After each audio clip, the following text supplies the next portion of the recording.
ਉਹ ਰੰਗਾ ਬੋਤਲ ਘੱਲਣਾ ਇੱਥੇ ਮੇਰਾ ਮਿਸਤਰੀ ਸਾਹਿਬ ਮੈਂ ਹੁਣੇ ਬਾਊ ਵਾਲਾ ਕੋਲ ਬੋਤਲ ਲੈ ਕੇ ਆਇਆ। ਬਾਊ ਜੀ ਪੈਸੇ ਦੋ ਬੋਤਲ ਪੀਣੀ ਹੈ। ਮੁੰਨੀਆ ਕਿਹੜੀ ਗੱਲ ਆ? ਲੈ ਪੈਸੇ ਯਾਰ ਆ ਲੈ। ਆ ਤੂੰ ਬੋਤਲ ਵੀ ਪੀਵੀਂ ਤੇ ਨਾਲ ਬਿਸਕੁਟ ਵੀ ਖਾ ਲਈ, ਠੀਕ ਚਲੋ ਹੈ? ਠੀਕ ਹੈ।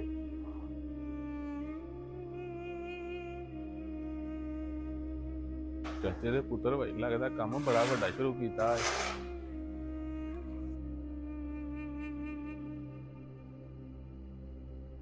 ਚਾਚੇ ਦਾ ਪੁੱਤਰਾ ਸੁਣਾ ਕੀ ਹਾਲ ਹੈ? ਠੀਕ ਠਾਕ ਹੈ? ਸ਼ੁਕਰ ਹੈ ਅੱਲਾ ਦਾ।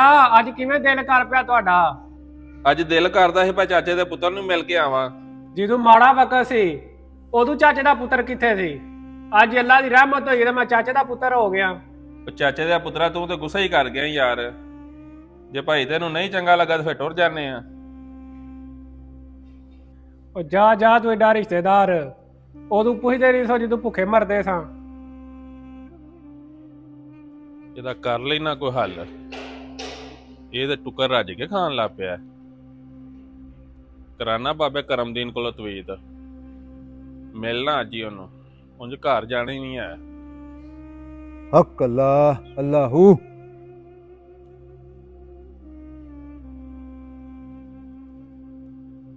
अस्सलाम वालेकुम। ਵਾਲੇਕਮ ਸਲਾਮ ਪੁੱਤਰ। बाबा करमदीन की हाल है? ਸ਼ੁਕਰ ਹੈ ਅੱਲਾ ਦਾ, ਮਾਲਕਾਂ ਦਾ ਕਰਮ ਹੈ। बाबा जी ਤੁਹਾਡੇ ਕੋਲ ਇੱਕ ਕੰਮ ਆਇਆ ਸਾਂ। ਬਿਸਮਿਲ੍ਲਾ। ਇੱਕ ਤਵੀਤ ਕਰਾਣਾ ਸੀ। ਕਰ ਦਿਆਂਗੇ ਪੁੱਤਰ। ਤਵੀਤ ਥੋੜਾ ਜਿਹਾ ਔਖਾ ਜੇ। ਕੋਈ ਨਹੀਂ, ਗੱਲ ਕਰ ਦਿਆਂਗੇ। ਮੇਰਾ ਇੱਕ ਰਿਸ਼ਤੇਦਾਰ ਅੱਛਾ ਚਾਚੇ ਦਾ ਮੁੰਡਾ ਹੈ। ਠੀਕ ਹੈ। ਪਹਿਲਾਂ ਤੋਂ ਮਰਦੇ ਹਨ ਭੁੱਖੇ, ਅੱਛਾ ਤੇ ਹੁਣ ਉਹ ਰੱਜ ਕੇ ਰੋਟੀ ਖਾਣ ਲੱਗ ਪਿਆ। ਰੱਬ ਦੀ ਦੇਣ ਹੈ ਨਾ। ਕਾਰੋਬਾਰ ਵੀ ਉਹਦਾ ਵਾਵਾ ਚਮਕ ਗਿਆ। ਠੀਕ ਹੈ। ਤੇ ਕੋਈ ਐਸਾ ਤਵੀਤ ਕਰਕੇ ਦਿਓ ਕਾਰੋਬਾਰ ਜਿਹੜਾ ਨਾ ਉਹਦਾ ਤਬਾਹ ਹੋ ਜਾਏ।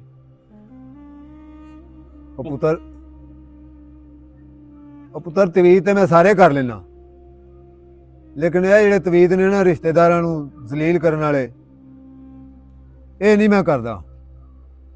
ਇਹ ਮੈਂ ਛੱਡ ਗਿਆ। ਬਾਬਾ ਜੀ ਤੁਹਾਡਾ ਕੀ ਜਾਣਾ ਹੈ? ਜਿੰਨੀ ਫੀਸ ਆਖੋ ਤੇ ਮੈਂ ਦਿਆਂਗਾ। ਕੋਈ ਟੈਨਸ਼ਨ ਵਾਲੀ ਗੱਲ ਹੀ ਨਹੀਂ। ਮੈਂ ਨਾ ਭੁੱਖੇ ਮਰਨ ਇੱਕ ਵਾਰੀ ਜਿਵੇਂ ਪਹਿਲਾਂ ਮਰਦੇ ਹਨ। ਉਹ ਨਹੀਂ ਪੁੱਤਰ, ਇਹ ਰੱਬ ਦੀ ਦੇਣ ਹੈ ਤੇ ਤੈਨੂੰ ਕੀ ਨੁਕਸਾਨ ਹੈ? ਤੇ ਤੈਨੂੰ ਵੀ ਰੱਬ ਦੇਗਾ। ਇਸ ਨਾਲ ਕਿਸੇ ਦਾ ਨੁਕਸਾਨ ਨਹੀਂ ਕਰੀਦਾ, ਨਾ ਸੋਚੀਦਾ। ਤੇ ਇਹ ਨਾ ਹੀ ਕਰ ਮੇਰਾ ਪੁੱਤਰ, ਇਸ ਨਾਲ ਨਾ ਹੀ ਕਰ। ਬਾਬਾ ਅੱਗੇ ਤੇ ਤੂੰ ਕਰ ਦਿੰਦਾ ਹੈ, ਹੁਣ ਕੀ ਹੋ ਗਿਆ? ਉਹ ਬਸ ਪੁੱਤਰ, ਹੁਣ ਰੱਬ ਤੋਂ ਡਰ ਲੱਗਦਾ ਹੈ, ਉੱਥੇ ਵੀ ਜਾ ਕੇ ਮੂੰਹ ਵਹਾਣਾ ਹੈ।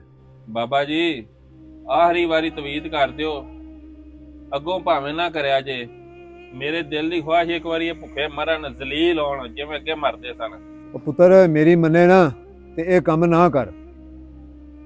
ਆਪਣੇ ਹੀ ਹੁੰਦੇ ਨੇ ਜਿਹੜੇ ਔਖੀ ਭਾਰੀ ਵੇਲੇ ਨੇੜੇ ਆਉਂਦੇ ਨੇ, ਤੇ ਆਪਣਾ ਦਾ ਨੁਕਸਾਨ ਨਹੀਂ ਸੋਚੀਦਾ।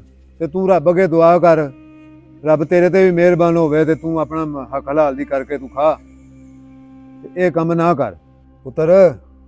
ਮੈਂ ਤੇਰੇ ਨਾਲ ਗੱਲ ਕਰਨਾ ਚਾਹੁੰਦਾ ਸਾਂ, ਲੇਕਿਨ ਮੈਂ ਨਹੀਂ ਸੀ ਕਰਦਾ। ਗੱਲ ਕਰਾਂ ਮੈਂ ਤੇਰੇ ਨਾਲ? ਦੱਸੋ ਬਾਬਾ ਜੀ। ਉਹ ਇਹ ਵੇ ਕਿ ਜਿਹਦੇ ਬਾਰੇ ਤੂੰ ਇਸ ਤਰ੍ਹਾਂ ਦਾ ਤਵੀਤ ਕਰਾਨਾ ਨਾ, ਉਹ 2 ਦਿਨ ਪਹਿਲਾਂ ਮੇਰੇ ਕੋਲ ਆਇਆ। ਉਹਨੇ ਆਖਿਆ ਵੀ ਰੱਬ ਅੱਗੇ ਦੁਆ ਕਰੋ ਕਿ ਜਿਸ ਤਰ੍ਹਾਂ ਮੈਂ ਖੁੱਲਾ ਖਾਨਾ ਵਾਂ, ਇਸ ਤਰ੍ਹਾਂ ਮੇਰੇ ਚਾਚੇ ਦੇ ਪੁੱਤਰ ਵੀ ਖਾਣ। ਤੇ ਉਹ ਤੇਰੇ ਬਾਰੇ ਇੰਨਾ ਚੰਗਾ ਸੋਚਦੇ ਨੇ, ਤੇ ਪੁੱਤਰਾ ਤੂੰ ਉਹਨਾਂ ਵਾਸਤੇ ਨੁਕਸਾਨ ਨਹੀਂ ਸੋਚਣਾ। ਰੱਬ ਕੋਲੋਂ ਡਰ ਤੇ ਇਸ ਤਰ੍ਹਾਂ ਨਾ ਕਰ। ਅੱਛਾ ਬਾਬਾ ਜੀ, ਹਾਂ ਬਿਲਕੁਲ। ਇਸ ਵਾਸਤੇ ਉਹ ਆਇਆ ਸੀ? ਉਹ ਬਿਲਕੁਲ ਇਸ ਵਾਸਤੇ ਆਇਆ ਸੀ। ਉਹ ਇੰਨਾ ਤੇਰਾ ਮਤਲਬ ਖੈਰ ਖਾਏ। ਤੇ ਤੂੰ ਵੇਖ ਲੈ ਪੁੱਤਰ, ਇਸ ਤਰ੍ਹਾਂ ਸੋਚਣਾ ਤੇ ਇਹ ਨਹੀਂ ਠੀਕ ਗੱਲ। ਨਹੀਂ ਬਾਬਾ ਜੀ, ਮੈਂ ਗਲਤ ਫਹਿਮੀ 'ਚ ਸਾਂ। ਤੁਹਾਡੀ ਗੱਲ ਸਹੀ ਏ ਕਿ ਅੱਲਾ ਦੀ ਦੇਣ ਹੈ।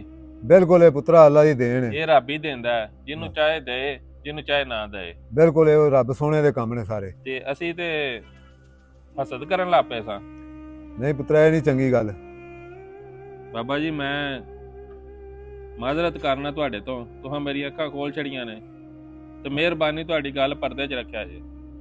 ਠੀਕ ਹੈ ਬੱਚਾ, ਮੈਂ ਪਰਦੇ 'ਚ ਰੱਖਾਂ। ਫਿਕਰ ਨਾ ਕਰ ਠੀਕ ਖੈਰ ਹੋਵੇ ਹੱਕ ਅੱਲਾ ਅੱਲਾਹੂ ਕਰ ਭਲਾ ਹੋ ਭਲਾ ਅੰਤ ਭਲੇ ਦਾ ਭਲਾ